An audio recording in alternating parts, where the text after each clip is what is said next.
Hey everybody, we are going to learn about the Bill of Rights today. For a lot of you, this is not new and it is a review from even last year, but this is really, really important. This is the first 10 amendments to the Constitution. A couple words we need to know. Amendment.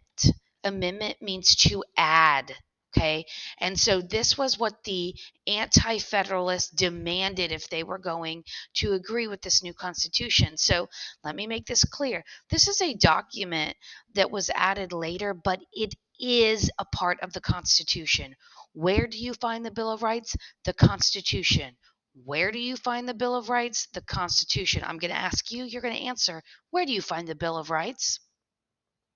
The Constitution. Thank you. So, if I could really get off task with the Bill of Rights, we are going to spend tomorrow on just one part of them and do a lot of different ways to practice. But right now, you should be on this page in your packet that has these scrolls. I'm going to get started because it's, again, really easy to get off task. If you have any questions or comments, your teacher can pause the video. um, the teacher is an adult. These Bill of Rights, these list of rights, these law of rights apply and are being used right now as we speak. So the teacher in the classroom can have a lot of comments or can answer questions about these. Okay, so you are on this page. The first one is done for you. I'm going to go up here to these slides to teach you about each one. So here we go. I guess I'm just going to leave it like this. That'll be fine. Go to your First Amendment here. Your First Amendment says, oh, and here's that. You have, and these are a list of your individual rights. The First Amendment, freedom of religion, speech, press, the right to assemble, and the right to petition. We're going to go over these in detail tomorrow. It's your most popular of the 10 amendments. There is no fabulous order of these amendments. They're just kind of all over the place. You have to understand what freedom of religion is: speech, press, assembly, and petition. Most of y'all know the religion. Y'all always do good on that. Freedom of speech. I love this one. Those of you still working on your education, which is all of us at all times, some of the younger folks think freedom of speech means I can say whatever I want. Congratulations. No, you're very wrong. Freedom of speech was originally put in there so that people could say something negative about their government and wouldn't go to jail. You cannot say whatever you want. In fact, you can say things and it'll put you in jail. Okay, so freedom of speech. Can you harass someone? Can you threaten their lives? No, you can be arrested for that. So no, freedom of speech does not mean you can say whatever you want. So you're educated now. Freedom of press. I'm going to teach you how to memorize this one, but press means to like write down. So that means you can. We have the freedom to write about our government in the newspapers, magazines, the internet. You can write negatively about your government and you cannot go to jail. Assemble, like an assembly, which means like a group. We have the right to get in a group and meet about whatever we want. Back in the colonial era, they would think you're up to no good. That was illegal, but now it is not. And petition means to ask for change, to ask for change. And again, I'm not going to go over this too much more because the entire day tomorrow is just the First Amendment. Petition. I'd like to petition for change. I want to ask for change. So that would be like asking to sign a petition. I want 100 signatures because I want to change the hours of school time. So that is what petition means. This is your First Amendment, most popular. We're going to spend all day on it tomorrow. Let's go to the second one. This one's in the news all the time. It's in the news right now. So you're going to write down, you can just write down the right to keep and bear arms in your little scroll for number 2. Number 2 is the one with the 2 lines. So let's make sure we put it in the right spot.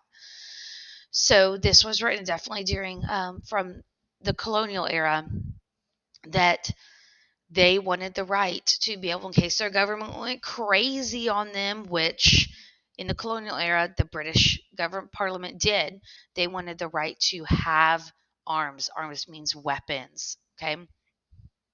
That one's short and simple compared to the First Amendment. Okay, let's keep going. Third Amendment. This is the right, and you can put on your paper just what's in yellow. You can write what's just in yellow. So, this is the right not to have soldiers in one's home, but the right to not quarter soldiers. So, if they knock on your door, you don't have to let them sleep in your bed. We talked about this during the American Revolution. This really bothered the colonists. They did not want to have to let soldiers sleep in their house and eat their food. So this is the Third Amendment. We don't use this very much today, but guess what? It applies. We have this right. Okay, let's go to number 4. Number 4 is where I like where it starts to get interesting. The Fourth Amendment, if to the Fifth, to the Sixth, to the Seventh, to the Eighth, is where it starts if you are accused of a crime all the way to conviction. Okay, here we go. Number 4, knock on the door. I'm going to teach you how to memorize this with another video that is going to make it easy. So you can write here what's in orangish, yellowish. You are protected against. You can write unreasonable search and seizure, and warrants have to be issued. So let me explain this. I have been pulled over before for stop signs or speeding, a few issues here and there. They cannot say, "Hey there, Miss Thomas. I saw you did not stop all the way at that stop sign. I would like to search your vehicle and all your belongings." And I could say, "I'm so sorry. You need a warrant for that." And I can simply say no, because it's my right. Search, y'all know what that means. Seizure means to take things as if it is evidence. And a warrant is something signed by a judge that allows people in authority to do something. So, now, if I got pulled over and I had a dead body in my back seat and the police could see it, now they have a reason, a very good reason, to search and seize my property or things. So unreasonable means there's just no reason to do it. Reasonable means, okay, I there's something for that. They don't even need a warrant for it. So if someone knocks on your door, FBI, and they don't have a warrant, you can say no. But let's say they knock on your door and they can see a person tied to a chair screaming for help. Well, guess what? They don't need a warrant anymore. All right. But your Fourth Amendment protects Americans against unreasonably being searched, things being taken, their property from their home, their vehicle, whatever, without a warrant. Now, again, if someone in authority has a warrant, then none of this top part matters. Okay. But that is your Fourth Amendment. And I'm going to teach you a cute way to memorize that in an upcoming video very soon. All right, the Fifth Amendment. This one's kind of big here. The Fifth Amendment. It's got all kinds of stuff, but let's make this simple. First, write what's in yellow. You have the right not to testify against yourself, and you have the right to due process. So let's write down what's in orange right here. Okay. You may have heard and seen on movies and shows when someone is arrested, you hear you have the right to remain silent. Anything you say or do can and will be used against you in a court of law. You have the right to attorney. If you could not afford one will be provided to you. Do understand your rights. That is called the Miranda rights. That is read to everyone today when they are arrested. So if you're arrested by law, that must be read to you to make sure that you understand your rights. Yes, that you understand your Fifth Amendment right. So that is takes place right when you're being arrested. and I hope none of you have to ever use this. All the way up to when you are on trial.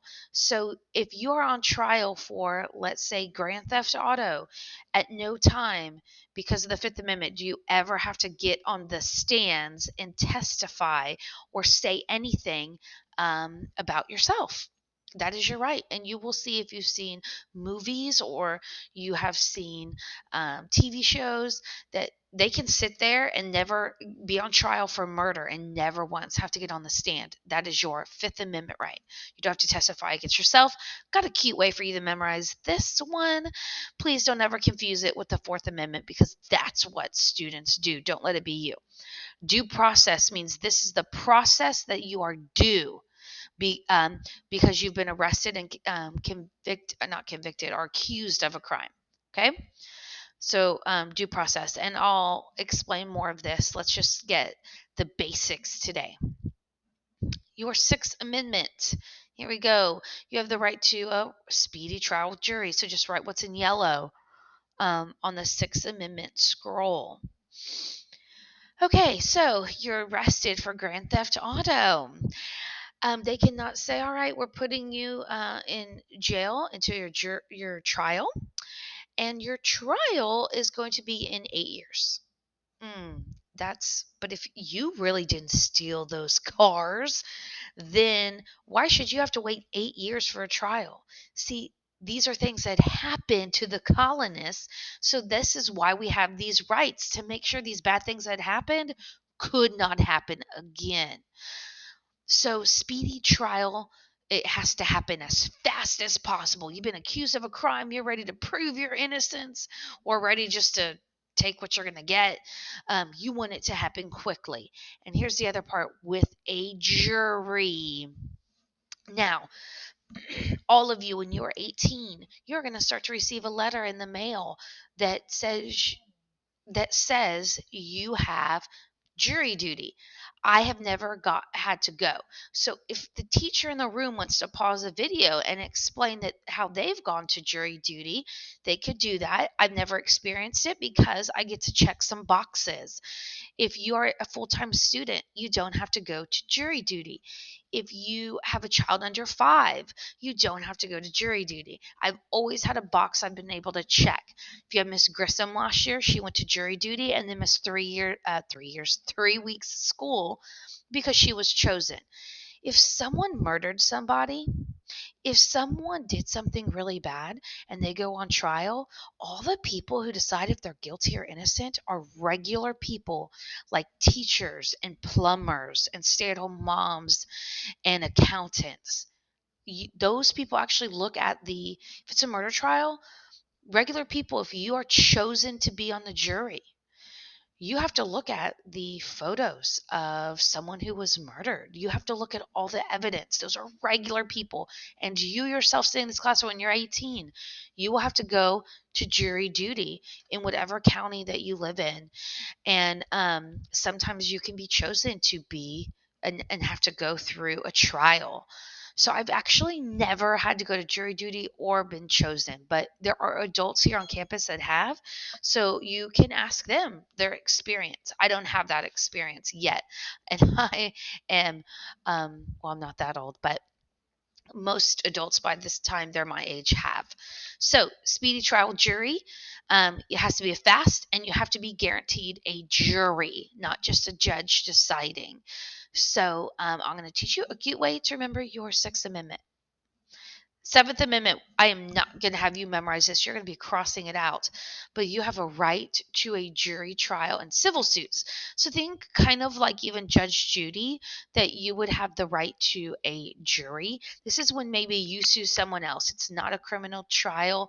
Someone's, I don't know, dog pooped in your grass and you slipped on it and broke your arm and want them to pay your medical bills. Okay, you can still have a jury in this trial. We will not talk about the Seventh Amendment very much at all. In fact, going to have you cross it out when we do our brain drain. So you can write what's in yellow. We're crossing this one out. All right, Eighth Amendment. This one's got a lot going on. Your Eighth Amendment, you're going to write excessive bail. Go ahead and write that down.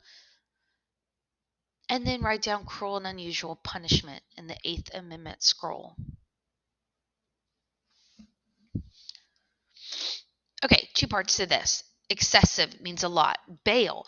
When you are arrested, the judge can offer bail. That's where you pay money to get out of jail until your trial. Sometimes the judge will say, if you did something bad enough, you're gonna stay in. You're so bad you're gonna stay in jail until your trial. But that's what bail is. It's the amount of money you have to pay to get out of jail. Um, and again, I mean, I hope none of y'all ever, if you have to use the Eighth Amendment, you've already been accused of a crime, and I really hope you don't have to use this. But you know what? If you do, because you really are innocent, these are things you need to know because these are your rights. Even we protect people, even if they're criminals in America, you have rights. So, excessive bail. Let's say you have um, stolen something worth $1,000. You're arrested, you're in jail. They cannot say your bail will be 5 million. That's excessive. That's against your rights. Cruel and unusual punishment. Let's say now you have been convicted of grand theft auto. You've stolen a brand new Tesla. Um, you cannot be your conviction, your punishment. It cannot be. We're going to throw you in a tank full of hungry sharks and see how long you last. That would be cruel and unusual. Um, we also, through history, have had some punishments that were different. There was stoning, so people would be tied to a they would be tied to like a post or something, and rocks would be thrown at them until they were dead. That's cruel and unusual today. Beheadings, we don't do beheadings anymore. That would be cruel and unusual. That is where you chop someone's head off, and that is their punishment. Um, I could talk about these punishment. There's museums about the history of punishment, but today it cannot be cruel and unusual punishment at all. You're protected against that even as a criminal with the Eighth Amendment. All right, so that right there ends the due process, the process you are due if you have been accused or convicted of a crime. So that is going to be number 4. Oop, where's it at? Your Fourth Amendment, your Fifth Amendment, your Sixth Amendment, seven and no, yeah, and your Sixth Amendment, Seventh Amendment, Eighth Amendment. So right now on your piece of paper, I want you to write DP for due process. So go back to the Fourth Amendment and write a DP by it. Go to your Fifth Amendment, write DP. Go to your Sixth Amendment, write DP. Seventh Amendment, DP. Eighth Amendment, DP. This is the due process. This has to all do with if you are arrested for a crime, convicted of a crime, you have to go through those amendments. You're guaranteed all those rights. Some of you will never use any of those. Let's go to number 9. Number 9 is the rights listed here are not the only rights you have. That's why I want you to write for the Ninth Amendment. So it's saying just because we didn't list rights like you are protected against someone kicking you in the head. I mean, that just because it's not specifically written in your Bill of Rights does not mean you are not protected against those rights. Okay. So that is your Ninth Amendment. There are other rights you have, just they don't have to be specifically written into the Bill of Rights. All right. And then the 10th Amendment. Oh my gosh, this is all over your test. This says, write this down for number 10. Power not given to the federal gov, I'll let you make it shorter, belong to the states. Powers not given to the federal government belong to the states. This is where we said, okay, we're not just going to keep adding and adding and adding powers to the Constitution. If it is a power not given to the federal government, like education, like marriage laws, those automatically belong to the states. The 10th Amendment, right next to this, federalism. You better write federalism in that scroll, next to that scroll, outside of it, but draw an arrow to the 10th Amendment. You better write federalism. So I'll put that right here. You need to write federalism.